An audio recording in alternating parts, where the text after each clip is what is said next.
10:29, nuestro invitado es el exministro de Justicia, Gustavo Adriancén, con nosotros esta mañana. Bienvenido, doctor Adriancén. Buenos días, María Jesús. Gracias por la invitación. Bueno, sorprendido quizá porque se ha suspendido la audiencia al expresidente Alan García Pérez. ¿Usted también? ¿Qué pasa? Mira, en realidad yo esperaba una diligencia mucho más prolongada. No tanto, porque sabemos que a las 3 de la tarde José Domingo Pérez tenía que estar en estas audiencias que han habido, donde tengo entendido Carguancho iba a resolver sobre el tema de la solicitud de prisiones preventivas, pero algo tan breve. Ahora, la suspensión puede tener muchos motivos. Puede tener como razón principal que el fiscal precisamente tiene que ver temas vinculados a lo que va a ocurrir hoy por la tarde. O si no, pues puede ser algo tan sencillo como que las últimas revelaciones que hemos conocido obliguen a... Lo de IDL Reporteros en relación a estas 35 efectivamente, esto podría significar que... La caja 2 que señala y conocer detalles. Claro. Ya se venía anunciando desde ayer. Entonces, esa puede ser una de las razones que hayan motivado a que el fiscal haya dicho, bueno, hay nueva información, suspendamos, ¿Podría tener que ver la tema. Suspensión con esto? Sí, bueno, y al último puede ser hasta un tema de jet lag, ¿no? Que el presidente García está un poco con el síndrome transoceánico y ha pedido, y se acabo de llegar hoy día en la mañana, no me siento bien, posterguemos. No se pueden haber muchas razones, pero conozcamos ahora seguramente en las horas siguientes los motivos. Lo que ahí está precisamente uno de los tweets. Llegué, ¿no? a Lima, asistí a la fiscalía. E inexplicablemente la audiencia se suspendió por segunda vez, lamentable porque todas las especulaciones han sido respondidas el 19 de octubre pasado.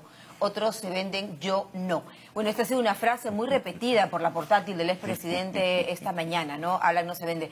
Doctor Adriancén, él está señalando algo que no podemos dejar de reconocer. Él asiste a las audiencias, pero la principal pregunta es ¿de qué delitos se le podrían acusar o en qué delitos habría incurrido el expresidente Alan García? Bueno, a ver, María Jesús, en primer lugar, si tú me permites un par de minutos, hay que hacer un recordaris, porque esto no empieza hoy. Esto empieza en el primer gobierno de Alan García, cuando se metió en el aventurerismo de querer hacer un tren eléctrico en medio de una crisis internacional de la que nos vimos afectados, y además en medio de una crisis que su propio primer gobierno generó. A pesar de ello, el mozo aún tuvo aquella pretensión de llevar adelante un tren eléctrico, y para eso se contrató al consorcio Translima. Debes recordar tú Translima, debes recordar a Siragusa, y con toda seguridad te acuerdas de Zanatti. Alfredo Zanatti. Está absolutamente probado por el juez norteamericano Scofield, por Nelly Calderón y por el juez Hugo Sibina.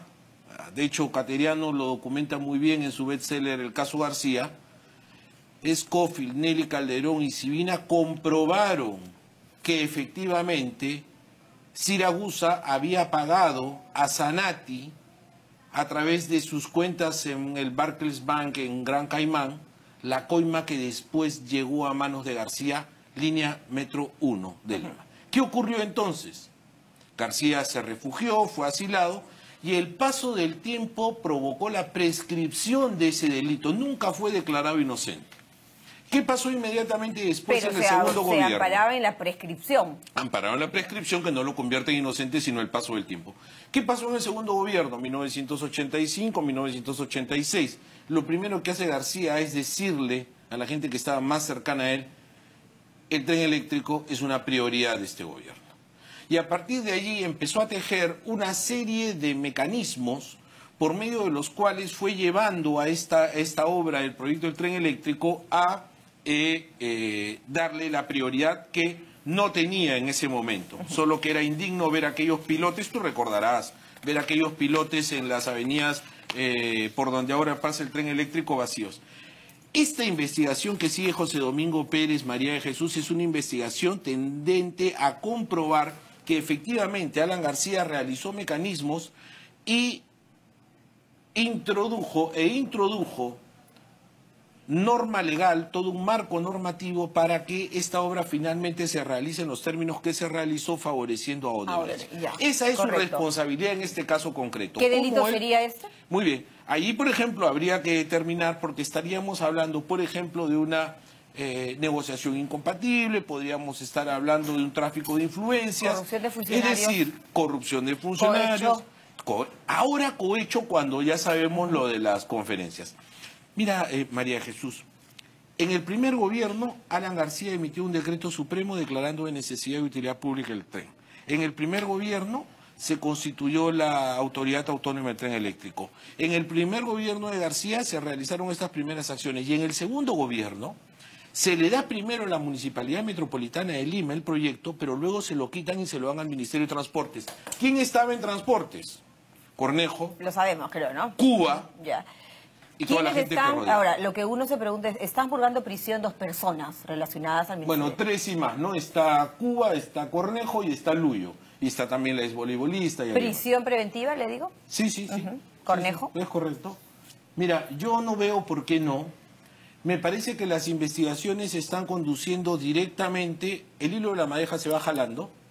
Todo el mundo se queja que ahora han venido los chiquitos, pero ahora ya hay pruebas mayores de que estaría involucrado. Mientras en algunas agrupaciones políticas se está abordando a las cabezas visibles o a los personajes más importantes de la agrupación política, aquí estamos hablando de 2 personas que se encuentran en prisión preventiva, directamente relacionadas, me refiero al Ministerio de Transportes, ¿no? Que en ese entonces era el señor Cornejo, y nos referimos al señor Luyo y a Cuba. ¿Cómo es posible que el líder de la agrupación, o digamos, cómo ve usted el hecho de que no esté involucrado en este caso el expresidente Alan García Pérez? ¿Qué opina usted? Bueno, esto en primer lugar a mí me llama sobremanera la atención porque las portátiles, para utilizar un término común, han dicho, por ejemplo, en los $800.000 de Yoshiyama, Keiko no tiene nada que ver.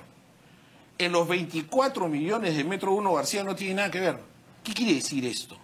Que nuestros más sagaces políticos, los más despiertos, los más avispados... Alan García Pérez. ¿Sí? Sus ratones andaban de fiesta y ellos no se enteraban. Yo no lo puedo creer. Mira tú. ¿Tienen que inmolarse?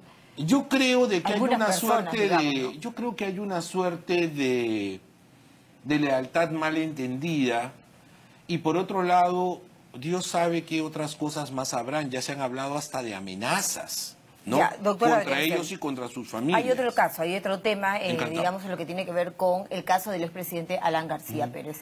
Este dinero que habría recibido el exministro en el segundo gobierno aprista, el señor Luis Alba Castro, $200.000, me parece, ¿no es cierto?, supuestamente para la campaña. ¿Involucra, afecta la situación del exmandatario? Yo veo que esa es una situación sumamente parecida, reitero, sumamente parecida al caso de la señora Fujimori, donde sus más próximos colaboradores recibieron el dinero y se lavó al interior. Sí, sin duda. Ahora, las declaraciones están del dinero que cobró Alba Castro, y Alba Castro hasta ahora también bien gracias, ¿no? Hay que llamarlo también a que declare y hay que ver su nivel de involucramiento allí. El caso singular es cómo se recibió el dinero y cómo se lavó el dinero al interior. Sin embargo, recibir de una empresa privada para una campaña política no era un delito. No es delito, pero... ¿Se bancarizó? No, y no solamente sería necesario bancarizarlo, sino además acreditar el origen ilícito de ese dinero. ¿Cómo se lava? Mira, María de Jesús, se está diciendo a través de los twitters del expresidente García que todo habría estado en orden, que la conferencia que brindó y cobró $100.000 en Brasil habría estado en orden. Son 35 conferencias. Que él fue y cobró y él vino y pagó sus impuestos. Mira, aquello de darle apariencia de legalidad a los delitos no permite y no tolera que la máxima de la experiencia nos diga que es así. La gran pregunta es, ¿quién es Alan García en la comunidad internacional? No, pero permítame, hay una preguntita aquí que le quiero formular. ¿Quién dio estos $100.000 finalmente en la investigación? ¿Quién pagó estos $100.000 de la conferencia? Está absolutamente demostrado que fue Odebrecht, que fue la Caja 2, y que se utilizó a este señor Espinola, a la agencia Espinola, como un intermediario para que contrate y pague la conferencia. Perdón, ¿colaborador eficaz? Ha sido declarado colaborador eficaz por la justicia brasilera Espinola. Entonces, Odebrecht ya lo dijo a través de sus funcionarios. Nosotros hemos pagado del Departamento de Operaciones Estructuradas, ese dinero se lo hemos entregado a la agencia Espinola para que ellos contraten a García y él pueda dictar esa conferencia. la máxima de la experiencia dice, ¿quién es García en la comunidad internacional para que se le pague $100.000 por una conferencia? Bueno, pero eso es un tema que finalmente lo La conferencia pudo haberse dictado. Es que esta es una maniobra, es una forma de simular, de distorsionar la verdad de las cosas. Yo no dudo que García no pueda ser un conferencista. ¿Es una infracción? ¿Es una falta ética? ¿Es un delito? ¿Qué es? Bueno, si se prueba en realidad que García realizaba estas conferencias a cambio de favores futuros, esto es una promesa, ese es el cohecho, es cuando yo te digo, el mismo caso de las aportaciones de Fuerza Popular. O de Fuerza 2011. O de Fuerza 2011, claro, perdón, tú me corriges tú. ¿Qué ocurre? Yo te doy un aporte a ti con la promesa que luego tú me des algo a mí a cambio. A García se le dieron estas conferencias en pago a lo que ya se había realizado, según se ha confirmado aquí. Entonces estamos frente a una figura de cohecho por la que se va a tener que dar explicaciones. No es suficiente haber cobrado, haber extendido un recibo. No es suficiente haber venido a pagar impuestos. ¿Okay? Porque todo esto detrás tiene que tener un sentido y tiene que estar agarrado un sentido a la lógica. Pregunta, ¿el señor García es acaso alguno de estos conferencistas? Vamos a la siguiente pregunta, doctora, antes que el tiempo nos gane en relación a los decretos de urgencia, que entiendo son uno de los temas por los cuales ha sido citado por el fiscal José Domingo Pérez Gómez. Los decretos de urgencia, ¿no?, dados durante la gestión del presidente Alan García y que habían favorecido a Odebrecht. ¿A qué montos? ¿De qué montos se estiman? Aquí estamos hablando. Ex ministro de Justicia. Gracias. Está absolutamente probado que se trata de 8.100.000 y las últimas cifras han llegado hasta $24 millones.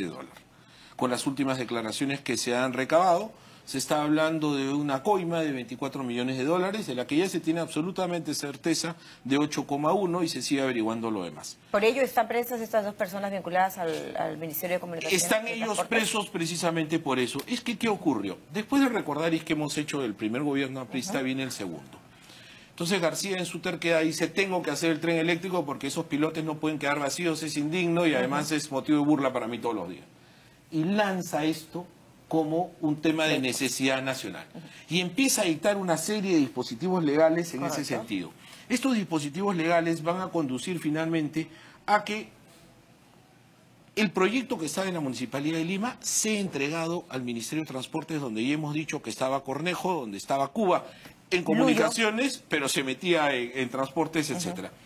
Y le dice al Ministerio de Economía y Finanzas cosas tan singulares como si hay incrementos, firma adendas, y le dice al MEF, dale todo el dinero que se necesite para el proyecto. Aquello podría estar en la línea de una simple priorización del transporte. Ahí está el señor Cuba, ¿no? Lo vemos justo en la pantalla un poco para recordar a los personajes de los que estamos hablando. Inicialmente, este proyecto se lanzó como un proyecto de llave en mano. Entrégame la obra. A los inversionistas no les interesó. Entonces García dijo, caramba, ¿qué voy a hacer? Y dijo, mira, ¿sabes qué? Tenemos que incrementar la participación del Estado en la inversión porque de otra manera nadie lo va a querer hacer. Y efectivamente, el año 2009 se cambia y se empieza a ejecutar, entre comillas, como una obra pública. Estamos hablando de el metro, ¿no? Estamos hablando de la línea 1 del metro. ¿Y la línea 2? Esto viene a continuación, inmediatamente después de eso. ¿A qué me quiero referir? Mira, el tramo 1 de la línea del metro tuvo un incremento de 26,5%. Y el tramo 2, 54,4%. ¿Te imaginas la cantidad de millones que significó esto? Por eso se justifica que se hayan pagado unas coimas tan altas como aquellas que nos hemos referido. ¿Qué más tenemos? Mira, de estos 24 millones que se sospecha... Según lo dicho por... Según lo dicho por las investigaciones y que está llegando... Los fiscales... Estos 24 millones y este decreto de urgencia 32, 2009, perdón, el decreto de urgencia 32-2009, tienen una cosa muy singular. Cuando este proceso se lanza, lo que ocurre en el tiempo es lo siguiente. Hay un viaje de García con Barata para inaugurar la interoceánica en Cusco y luego García regresa a Lima, convoca a un consejo de ministros extraordinario y en ese consejo, ¿no?, se aprueba este decreto de urgencia. Luego del viaje a Cusco. Este decreto de urgencia, efectivamente, todo es extremadamente coincidente, siendo que quien finalmente se beneficia con este decreto de urgencia y que finalmente gana la licitación es Odebrecht, precisamente. Bien. Todo ocurre en esos mismos momentos. Mira, aparte del decreto de urgencia, nosotros tenemos que tener en cuenta además que se empezaron a dirigir una serie de actividades con carácter normativo que lo que iban a hacer era permitir precisamente allanar el camino para que Odebrecht no tuviese ningún inconveniente. Perfecto. Esto es parte de las irregularidades que ha señalado el fiscal en las concesiones, es cierto, durante el gobierno de Alan García y que habrían favorecido a Odebrecht. Repítanos la cifra, ¿cuántos millones hablamos? 24 millones ahora con la última información y absolutamente demostrado coimas por 8.1 millones, ¿no? Ya, pero para el señor Velázquez Esquén podrían estar involucrados aquí los ministros, pero no el presidente. ¿Pasa así en las agrupaciones políticas o cómo es que, bueno, usted ha sido ministro también, ¿no? Del régimen de Ollanta Humala. Y menos en el Conoce APRA, cómo ¿no? es el aparato público. Mira, yo te puedo decir lo siguiente, tú no pones 3 millones de dólares a una campaña sin que el candidato no se entere. Tú no puedes tener en un gobierno coimas por 24.1 millones sin que no el ministro siquiera, sino que el presidente se entere.